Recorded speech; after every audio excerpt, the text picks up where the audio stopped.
1. You will hear a telephone conversation between a travel company employee and a customer. First, you have some time to look at questions 1 to 5.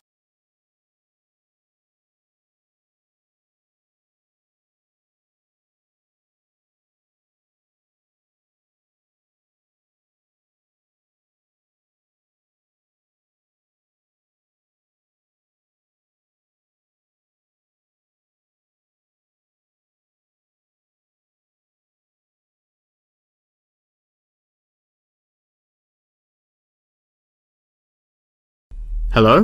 Hi, good morning. This is Talia from Parrot Bay Travel Agency. Is Robert Goddard there? Yes, speaking. I'm so sorry that I made such an early phone call, and I'm calling to ask a few questions about your most recent vacation. Could I have 5 minutes of your time? Sure thing. Great, thanks. Now, I see here that you visited Melbourne. Was this your first visit to Melbourne? No, I have actually been there twice before. I see. Now, what would you say was your favourite part about Melbourne? Well, I did like seeing the exotic wildlife, and there are great sights to see, but I have to say I was most impressed by the amazing weather. Yeah, the weather there is amazing. Which of the sites listed as part of our official tour did you see? And of those, which was your favourite? First I saw the theatre, which was beautifully designed. It was not nearly as cool as the town hall, though. The building is a huge part of Melbourne's history, definitely my favourite. I saw the aquarium too, but wasn't too impressed. I see. Yes, people often have great reviews of Town Hall. Now, I would like to ask you about your dining experience. Did you enjoy the food there? Absolutely, I loved it. I'm glad to hear it. Could you tell me a little bit about what you most enjoyed about the food? Being such an international city, I loved the variety. I could find any type of food I wanted, whether I wanted seafood, burgers or anything else. You name it and they had it. Did you drive to Melbourne? No, I flew. I thought about going by train, but in the interest of time, I decided to go by plane. Right, I see. Before you hear the rest of the conversation, you have some time to look at questions 6 to 10.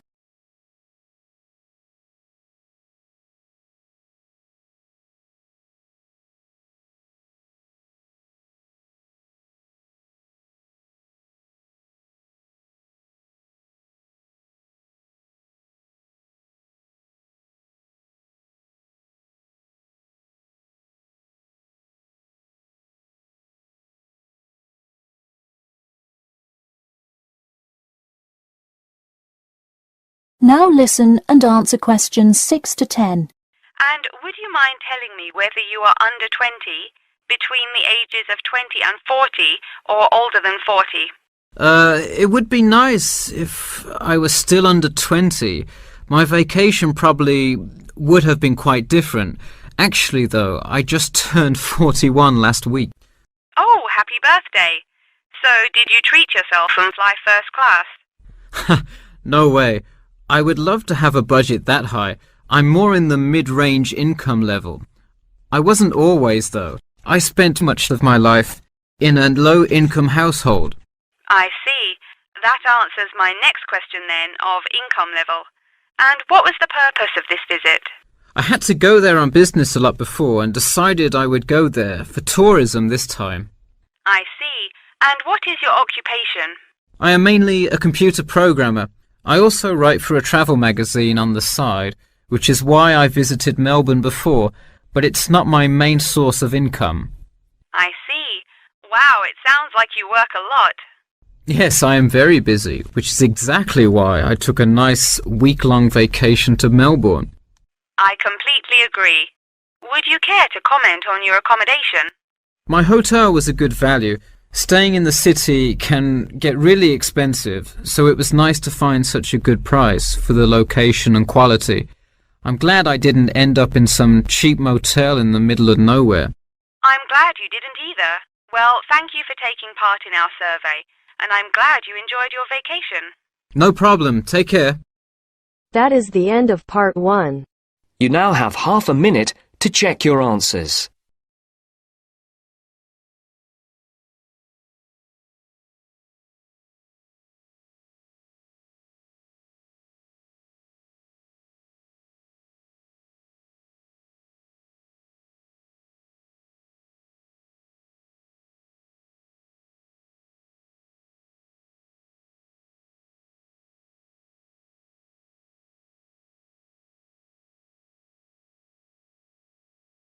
Now turns to Part 2.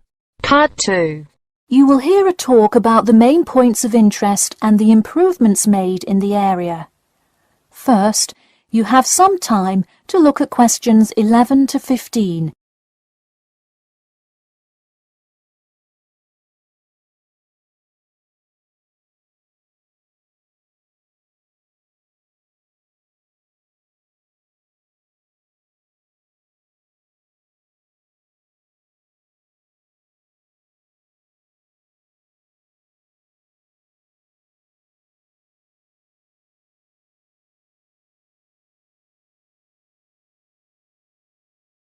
Now listen carefully and answer questions 11 to 15. Thank you all for coming to our community meeting. As you know, we're excited to unveil our improvement plan as we look forward to the influx of tourists in the summer months. I'll start with a quick overview of the main points of interest in the area for anyone who may not quite know his or her way around yet, and then I'll get to the improvements made. First off is my favourite, the Science Museum, which is on the corner of St George Road. If you have not visited yet, I encourage you to go before the busy season. It is absolutely spectacular. There is even a flight simulator you can try out.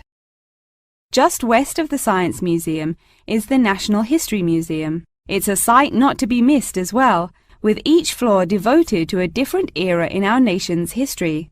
There are special exhibits for children with interactive games and fun history lessons too. If you're looking for parking, it is available on the intersection of Queen Street and South King Street in the car park. Standard hourly and daily rates do apply. The best place for souvenirs is the shopping mall, though it gets extremely busy during peak times. You can get there from the Tube or the entrance on Timber Road, just south of Cornwall Road. This area has students everywhere, usually from the primary school across the street from the shopping mall. Classes often take field trips and engage in guided tours through the area. So that's the overview of the main sites, and hopefully by now I've given you a general idea of the area. Before you hear the rest of the talk, you have some time to look at questions 16 to 20.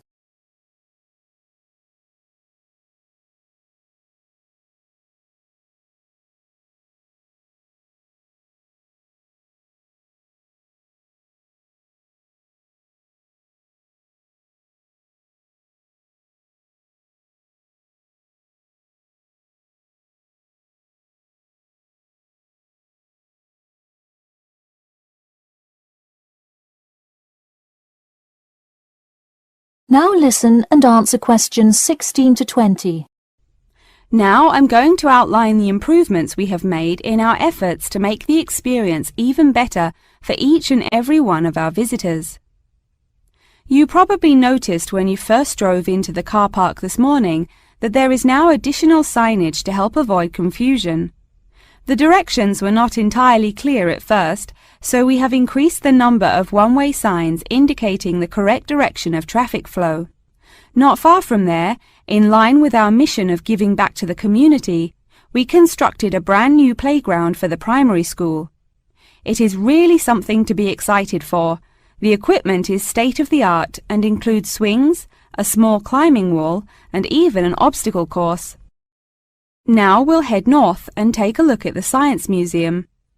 In response to our feedback from past visitors to the museum, there is now free information available outlining not only upcoming IMAX showings, but also natural wonders like meteor showers, eclipses, and other cool natural events.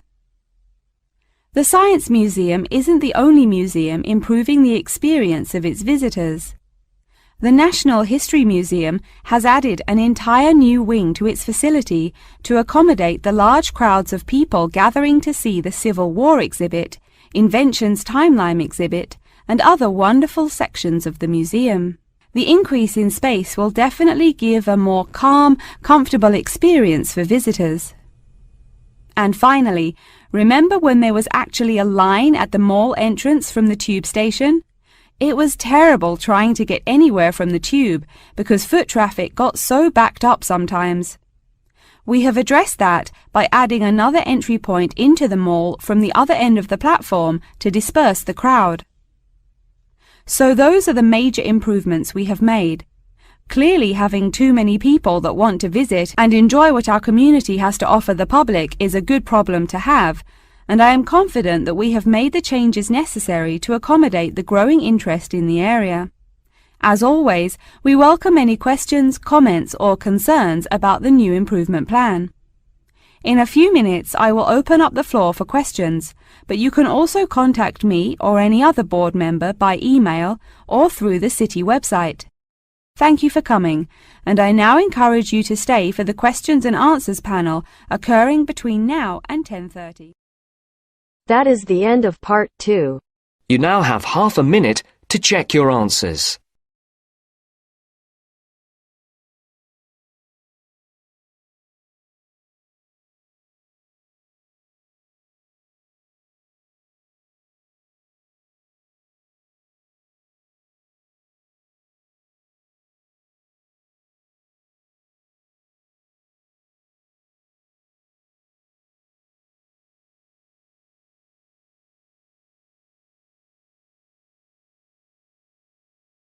Now turns to part 3. Part 3. You will hear two students called Jane and Mark talking to their tutor about the project assignments for their senior thesis. First, you have some time to look at questions 21 to 23.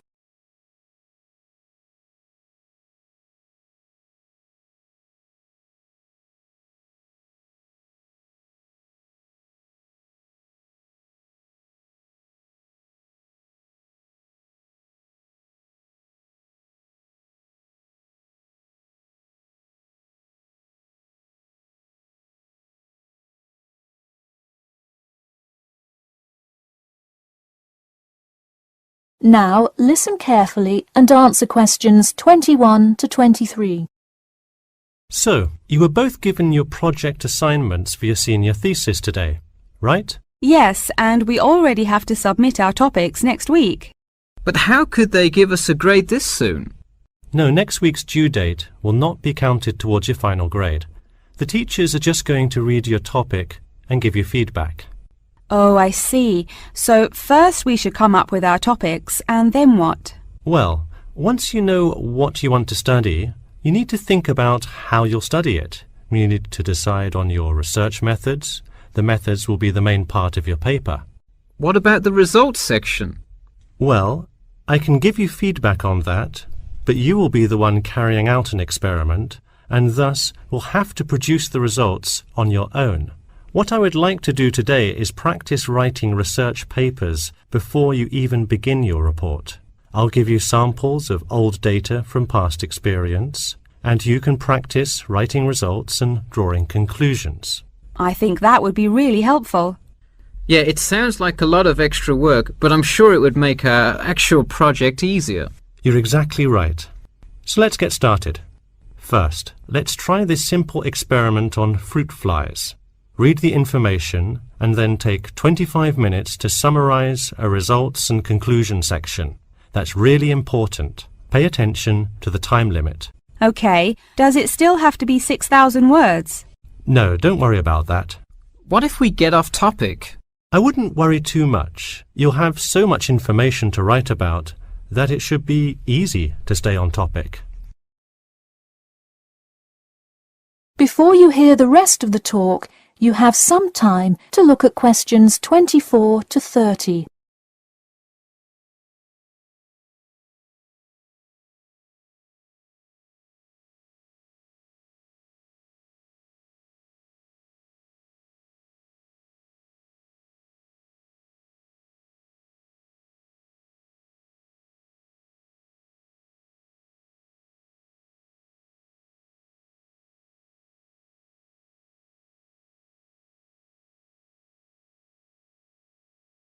Now listen carefully and answer questions 24 to 30. But what about other sources? Well, for this assignment, you can use the one from your textbook. In your actual paper, you should find old experiments that support your topic. So do we need to find different types of sources? For instance, should I be conducting lots of interviews to use in my paper? No, there's no need to conduct lots of interviews or anything like that. Okay, I'm ready to get started. I'm still a little confused, though, on how we should format our paper. Don't worry about it for now, but on your final paper, make sure to pay attention to the format. It should follow the guidelines exactly. Oh man, I'm starting to understand why they give us all semester to do this. Are there any other small details like that we should know about? Not a whole lot. Make sure you provide 2 copies. One for your teacher, of course, but one for yourself as well. And of course, you know the due date, right? It's April the 11th, right? What? No, it's May 11th, right? Yes.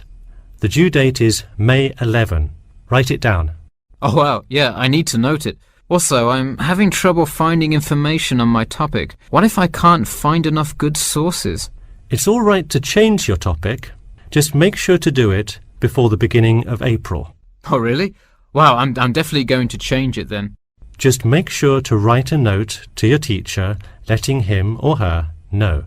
Okay, so getting back to writing this sample paper, where do we start? Should I just explain the experiment and what happened? Well, you need to start with your hypothesis, what you think will happen, and then describe your procedure. Then you can write up the results and your conclusions. Oh boy, I don't know if I can handle any more instructions. That is the end of part 3. You now have half a minute to check your answers.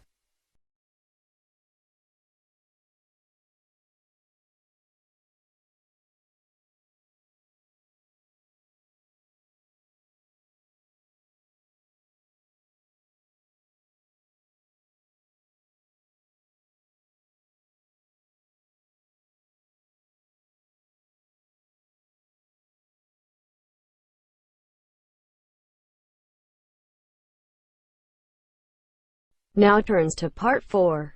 Part 4. You will hear part of a lecture about factors you should consider when creating advertising materials and the effects they can have on your product sales. First, you have some time to look at questions 31 to 40.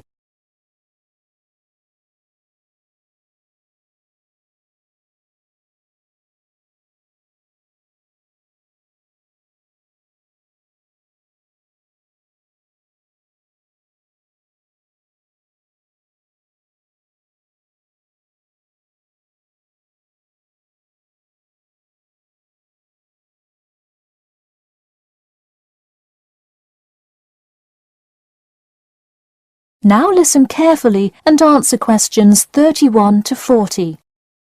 Hello class, and welcome back to Marketing Strategies. This week I will expand upon last week's lecture by talking about factors you should consider when creating advertising materials and the effects they can have on your product sales. Lesson 1. Limit your advertising to the geographic area of your target market. Though you may have a product that people want in a large area, the distance that customers are willing to travel is a significant factor in their choice of where to purchase that product. Take this example. If you're really hungry and decide you want a burrito, would you choose the restaurant that is a block from your apartment, or the one that is just as good, or even slightly better, across town? Of course, you'd pick the closer restaurant. Next, there's the method of communication to your target market. How do you decide among radio ads, TV commercials, flyers, or even word of mouth? While we often think of the visual presentation of ads, there's much more to advertising than the look. Studies show that consumers are much more likely to remember advertising slogans if there's also a sound plate. Did you know that your sense of smell is closely linked with memory? Think about Mandy's candy store up the road.